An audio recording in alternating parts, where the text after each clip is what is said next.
پیارے باپا جان، میرا نام محمد مدثر اتاری ہے اور میرا تعلق سردار آباد سے ہے۔ پیارے باپا جان، میں نے 3 دن کے مدنی قافلے میں سفر کیا۔ سفر سے پہلے میری والدہ بیمار تھی اور قافلے میں جا کے میں نے اللہ کی بارگاہ میں دعا کی اور دیگر اسلام بھائیوں سے بھی دعا کروائی، اور جب قافلے سے واپس آئے تو الحمدللہ میری والدہ صحت یاب ہو چکی تھی، ماشاءاللہ۔ اور اس مدنی بہار کو دیکھ کر گھر والوں نے مجھے 12 ماہ کے مدنی قافلے میں سفر کی اجازت عطا فرما دی۔ صلو علی الحبیب۔ اور پیارے باپا جان، الحمدللہ عز و جل محمد۔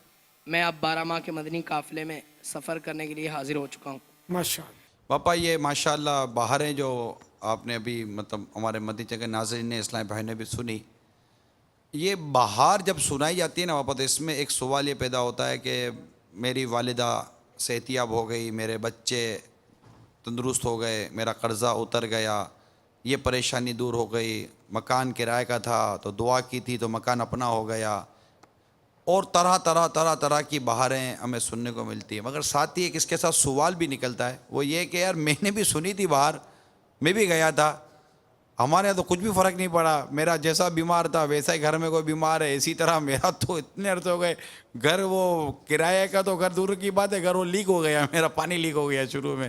یہ کیا ہے کہ مطلب کسی کو یہ ہوتا ہے کسی کو نہیں ہوتا، وسوسہ آتا ہے کہ یار یہ بارے بیان کرتے میرے کو تو کوئی فرق نہیں پڑا۔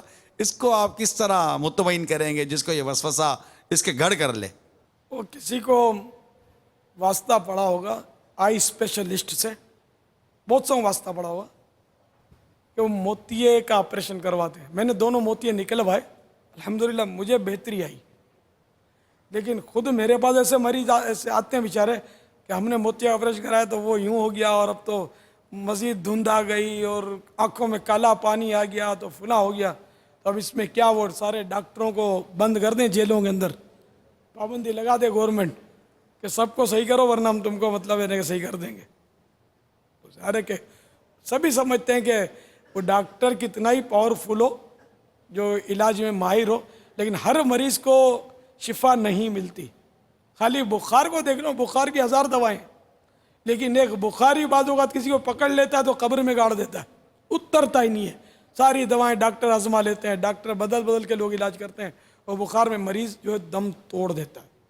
تو اصل شفا دینے والا اللہ ہے، وہ چاہے گا تو دھول کی چٹکی میں شفا ہو جائے گی، اور وہ نہیں چاہے گا تو اس کو دواؤں کے ڈرم میں ڈبکی بھی دیں گے تو اس کو شفا نہیں ملے گی۔ تو مدنی قافلے میں اگرچہ وہ مدنی بہاریں بہت ہیں، لیکن یہ کوئی گارنٹی نہیں ہے کہ اس کو شفا ہوگی۔ چلو یہ تو مدنی قافلہ۔ قرآن پاک جس پر ہمارا ایمان ہے اس میں ہے ادعونی استجب لکم،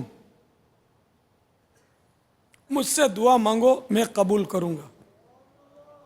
یہ تو یقینی بات ہے، اس پر جو انکار کرے وہ کافر، جس کو قرآن کا حکم پتہ چل گیا پھر بھی انکار کرے تو وہ تو اسلام سے خارج ہوگا۔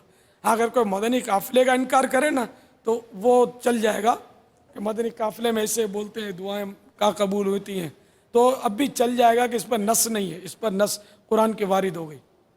اب اگر چلو آپ دعا مانگو کہ یا اللہ میں ابھی صحت مند ہو جاؤں، میرا بخار اتر جائے، میرا پیٹ کا درد صحیح ہو جائے، میں موٹا ہوں تو ابھی بھی پتلا ہو جاؤں، اسمارٹ ہو جاؤں، اب دعا کرو، دعا قبول نہیں ہو تو کیا کرو گے؟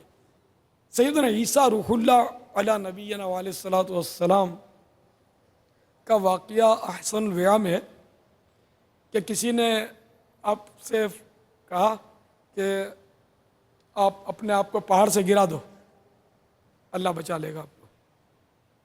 تو آپ نے ارشاد فرمایا کہ میں اپنے رب کو آزماتا نہیں، یعنی یہ یقینی بات ہے کہ اللہ تعالیٰ بچانے پر قادر ہے، مگر میں اپنے رب کو کیوں آزماؤں؟ مجھے تو یقین ہے، آزمائے وہ جس کو یقین نہ ہو، انڈرسٹوڈ ہے۔ خیر، تو اسی طرح مدنی قافلوں میں جو ہے نا یہ دعا قبول ہو ہی، یعنی ہم دعا قبول جس کو بولتے ہیں نا کہ جو ہم نے مانگا وہ بے عینے ہی ہم کو مل جائے، ہم سمجھتے ہیں دعا قبول ہوئی، اور وہ بے عینے ہی نہیں ملا تو ہم سمجھتے ہیں کہ دعا قبول نہیں ہوئی. حالانکہ ایسا نہیں ہے. دعا یقیناً قبول ہے. جب قرآن میں آ گیا تو اب اپیل نہیں ہے اس پر, قبول ہے. قبول کی صورتیں مختلف ہیں. یا تو یہ دعا جو ہم نے مانگا وہ ہم کو ظاہر میں مل گیا, یا اس دعا کی وجہ سے آنے والی مصیبتیں آنے سے پہلے ٹل گئیں جس کا ہمیں پتہ نہیں چلا. مثال کے طور پر آپ نے آج مغرب کی نماز میں دعا مانگی تھی اور ارادہ تھا کہ آج میں تراویح پڑھنے کے بعد گھر چلا جاؤں گا, مدنی مذاکرے کی چھٹی کروں گا. اللہ تعالیٰ نے بارش بھیج دی, آپ رک گئے. چلو یار بارشوں میں کہاں جائیں گے, سواری بھی نہیں ملے گی, تو آج بیٹھ جاتے ہیں مدنی مذاکرے میں. تو دعا کی برکت سے آپ کو کیا فائدہ ہوا؟ ایک تو آپ وہ جانے والے تھے نا, تو بارشیں آ گئیں, اور اگر آپ جاتے, یہ قضاء معلق تھی کہ اگر آپ جاتے, بارش نہ ہوتی اور آپ جاتے تو آپ کا کوئی زوردار ایکسیڈنٹ ہونے والا تھا. تو وہ مغرب کے بعد جو دعا کی تھی نا, اس کی وجہ سے آپ گئے نہیں جو ایکسیڈنٹ ہوتا, آپ ایکسیڈنٹ سے بچ گئے. اور پھر اس کی برکت سے, آپ کو نہ جانے کی برکت سے آپ کو مدنی مذاکرے میں بیٹھنے کی سعادت مل گئی, بہت سارا علم دین, عاشقان رسول کی صحبت, اور بہت کچھ ملا. تو اب یہ کہ دعا کی برکت سے وہ ایکسیڈنٹ کی مصیبت دور ہو گئی جس کا آپ کو پتہ نہیں چلا. اگر آپ دعا نہ مانگتے مغرب کے بعد آج, تو ہو سکتا ہے کہ وہ آپ کا ایکسیڈنٹ ہو جاتا, آپ نکل جاتے, بارش آتی تو بھی نکل جاتے.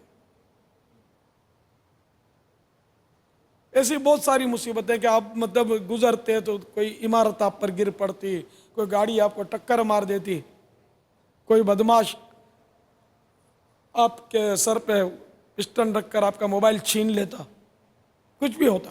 تو یہ مصیبتیں آنے والی تھی, آپ نے دعا مانگی مغرب کے بعد, وہ ٹل گئی, آپ کو پتہ نہیں چلا, اور آپ وہ کڑ رہے ہیں کہ وہ میں نے جو دعا مانگی تھی وہ میری امی کو شفا نہیں ملی, تو یہ نہیں ملا, تو وہ نہیں ملا. ارے بھلے مانا صاحب بڑی مصیبتوں سے بچ چکے ہیں, آپ کو پتہ نہیں. یہ دعا کی قبولیت کی یہ بھی صورت ہے. تیسری صورت یہ کہ جب بندہ ان مانگی ہوئی دعاؤں کا قیامت میں اجر دیکھے گا جو بظاہر دنیا میں قبول نہیں ہوئی تھی, تو جب یہ اجر دیکھے گا تو تمنا کرے گا کہ کاش دنیا میں میری کوئی دعا قبول نہ ہوتی اور مجھے یہ اجر و ثواب مل جاتا. نہیں, ان مانو کر قبول نہ ہوتی کہ یہ ظاہری جو ہیں یہی مطلب, یا کوئی مصیبت دور ہو گئی تو بس یہ کچھ بھی نہ ہوتا, میری آخرت میں مجھے اس کا اجر مل جاتا, اتنا اجر ملے گا. تو دعا بذات خود عبادت, بلکہ الدعاء مخ العبادہ, دعا عبادت کا مغز ہے. تو اس لیے قافلوں میں جائیں, اللہ کی رضا کے لیے جائیں, مریض کی شفا کی نیت سے نہ جائیں, نوکری کے لیے نہ جائیں, تو اس میں بہت ساری نیکیاں ہیں. تو اپنے کسی دنیاوی مفاد کے لیے نہ جائیں, بلکہ اللہ کی رضا کے لیے جائیں, ضمناً یہ کہ میں دعا کروں گا کہ ہماری فلاں مصیبت دور ہو جائے, اور دعا کریں آپ وہاں جا. اور یہ یقین رکھیں کہ اللہ دعا قبول کرتا ہے, لیکن یہ کہ میں جو مانگوں وہ ہی مل جائے, یہ ضد نہیں ہونی چاہیے, ورنہ یہ کہ اس کا پھر نقصان. جلدی نہ مچائے آدمی, کہ حدیث شریف میں ہے کہ دعا قبول ہوتی ہے جب تک جلدی نہ مچائے, یہ مضمون بھی حدیثوں میں, جلدی مچانے کی بھی اجازت نہیں ہے, یہ بھی دعا کے آداب کے خلاف ہے. صلو علی الحبیب صلی اللہ تعالی علی محمد. مجھے اپنی اور ساری دنیا کے لوگوں کی اصلاح کی کوشش کرنی ہے.